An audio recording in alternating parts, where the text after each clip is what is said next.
I am Nathi Ndlovu, and this is Tech Central's TCS Plus, brought to you today by Vox. Data is like oxygen in the digital era, and people are using more of it. In 2025 alone, global mobile data consumption is projected to reach approximately 200 exabytes per month. That is 200 billion gigabytes of data consumed monthly by everything from high-definition video streaming to online gaming and IoT. This trend has implications on infrastructure, in the home, in business, and even in shared outdoor spaces. For the people consuming the data, connecting with ease as they migrate between different environments is paramount, but so is the privacy and integrity of their personal data.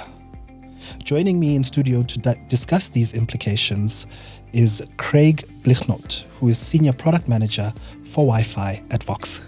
Craig, it's good to see you. Welcome to the show. Thanks, Nathi. It's good to be here. Great. Craig, the distinction between the physical reality we live in and our digital lives is blurring more and more over time. Would you describe data as being the lifeblood of modern living?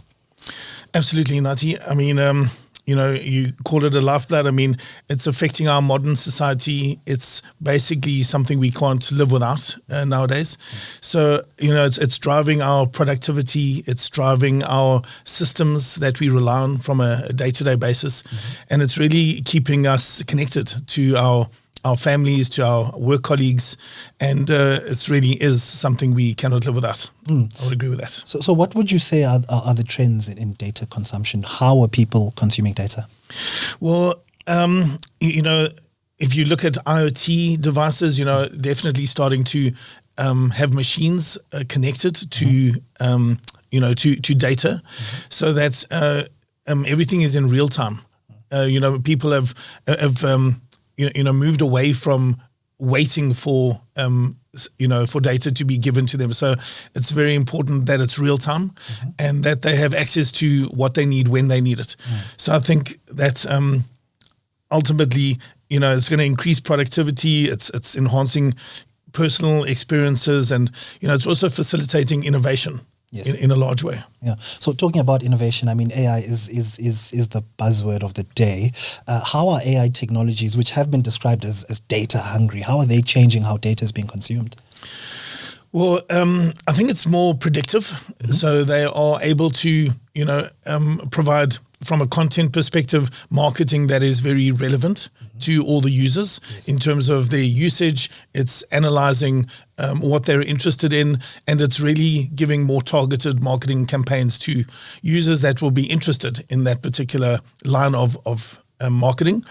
And I think, from a technology perspective, AI is also helping to just improve the experiences that people are having with their technology.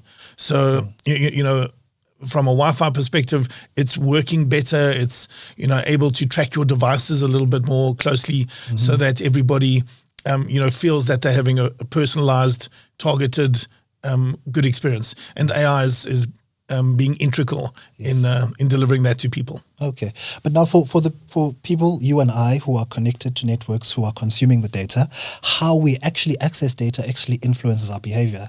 I know that when I'm at home and I'm connected to a fiber line and Wi-Fi, I behave very differently to when I'm on the road and I'm using mobile data. How is connectivity and the way people are connecting changing? Well, I think the mobile technology is evolving at quite a rapid rate. There's been a larger adoption of 5G technologies, and that does increase the speed and the data delivery to the mobile devices. But I think people are still very cognizant of when they're using mobile data versus when they're in an environment that has a fixed line access. So, maybe they'll save their big data downloads and very high data demanding streaming services would be used more from a home fixed line environment. But there's obviously room for both, and I think they really help each other to fulfill gaps where one is not able to deliver, then the other one takes over, and vice versa. So you'll see when you arrive home, your Wi-Fi automatically kicks in on most devices. Yes. And then when you leave the house, seamlessly handing over to mobile data. Yes. So I think people are becoming very aware of that.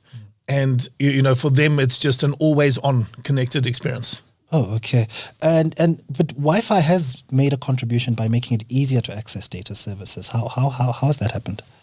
Yeah, I think with Wi-Fi, the way the technology has been set up is that, it does connect, to the devices a lot quicker.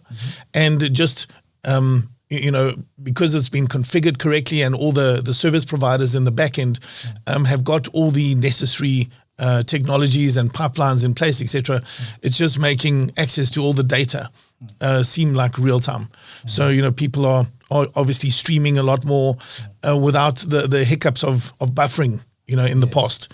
And I think with Wi-Fi, you have a very small environment that is more, able to be controlled by the users.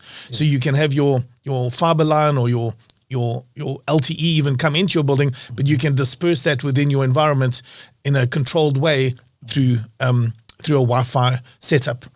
And that means your experience will be a little bit better. Whereas with mobile, cellular technology, they can't always control, getting into buildings and through thick walls. And, you may be subject to whatever signal you can receive in your home is the best that you'll get. You can try and get boosters and what have you, but ideally with Wi-Fi, you can control the throughput and the experience that you receive there. Okay, so talking about experience now, when you get into the enterprise space, how a business offers Wi-Fis to guests, to visitors, actually becomes part of the brand experience. How is that shaping up?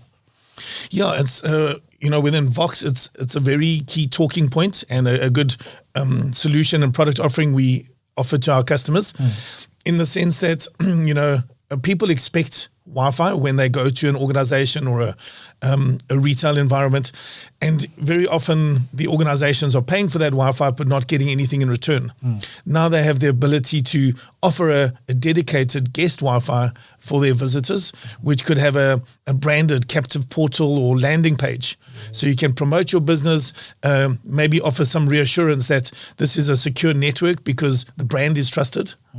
And at the same time, you have then separate or segregate the guest Wi-Fi network from your primary admin network. So you're able to then control what they have access to. And then it's more secure and there's no vulnerabilities that could be created on that network.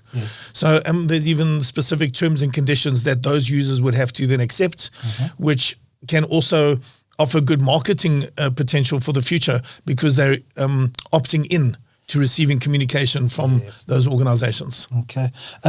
Talking about the security aspect, I mean, it's people trust their home network, and probably you trust your mobile network.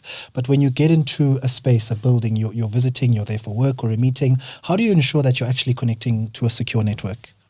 Well, I think the first rule that we would want to recommend is don't connect to networks that don't have any security encryption or protocol. So open networks are to be avoided.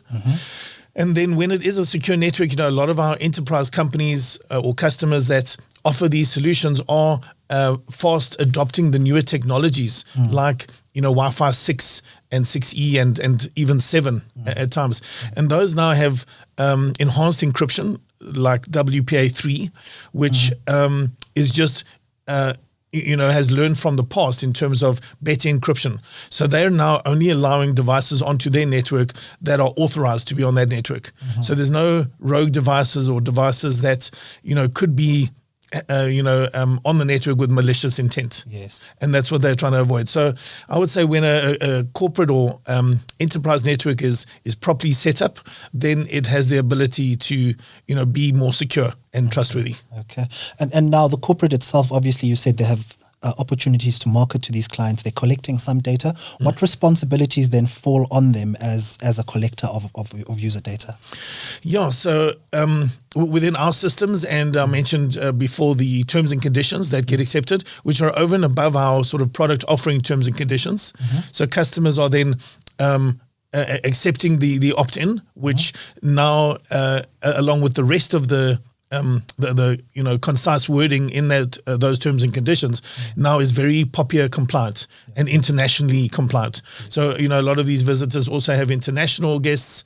Our data can then be collected by means of a survey. So our customers can choose what questions to ask their customers to gather the data that they would like. So there is some data in the background, like, maybe it would even show what language the phone is set in, so they could communicate to that customer in their specific language. Yes. And what region they've come from. So there is some background info, but it's more designed around learning about the visitor's behavior.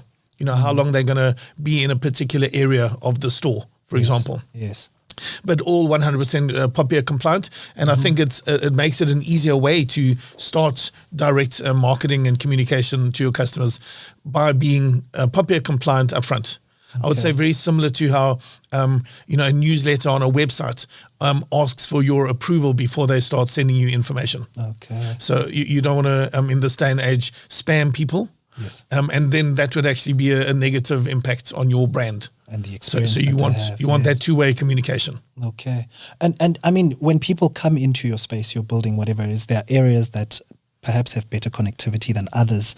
How do you ensure that the Wi-Fi experience is uniform throughout?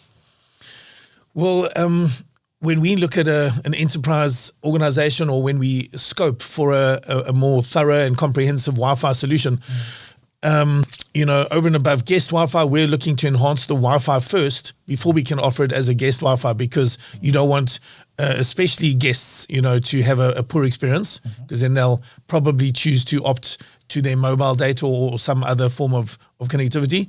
But we do, RF heat mapping. So we take floor plans of the environment. We do site surveys. We do a thorough investigation in terms of what construction has made up that building. Is it single brick, double brick? All the factors that can negatively impact Wi-Fi, like mirrors, glass. In fact, glass, you would think Wi-Fi travels easily through, but it's one of the biggest limiting devices. So then we look at very specifically what type of access points to recommend for that preferred solution, and where the placement of those APs will be. Okay. So once that is catered for, with expert knowledge, then we can pretty much guarantee the Wi-Fi experience. So part of our solution is to take the guesswork out of the Wi-Fi coverage, because you don't want to say, I think an access point might be suitable here, and then after the installation, customers saying it's not adequate and the experience is poor, and then going back to reinstall would be negative for both ourselves and our customers. So we try and get it right the first time. Okay, excellent. And Craig, just looking at the future of data consumption, I mean, it is rising over time. Where do you see it going? Well, if you look at the history of where it's come from, especially if you look at mobile data, I know that our year-on-year increases within our mobile environments is in excess of 30% per year increase.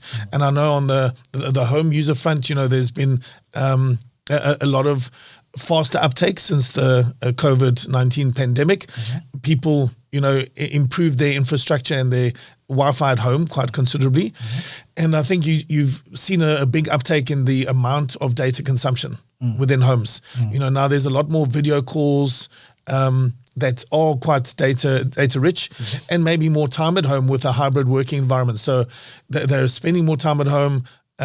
At the time, children were actually being educated from home as well. So those were video calls. Streaming services, I think, in terms of your entertainment, a lot more of that is starting to come from streaming services, which consume a lot of data.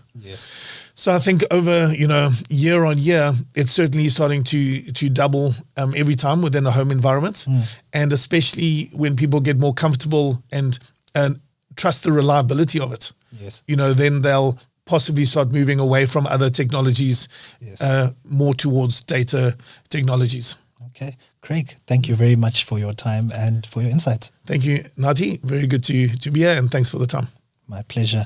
That is Craig Blignaut. He is the Senior Product Manager for Wi-Fi at Vox.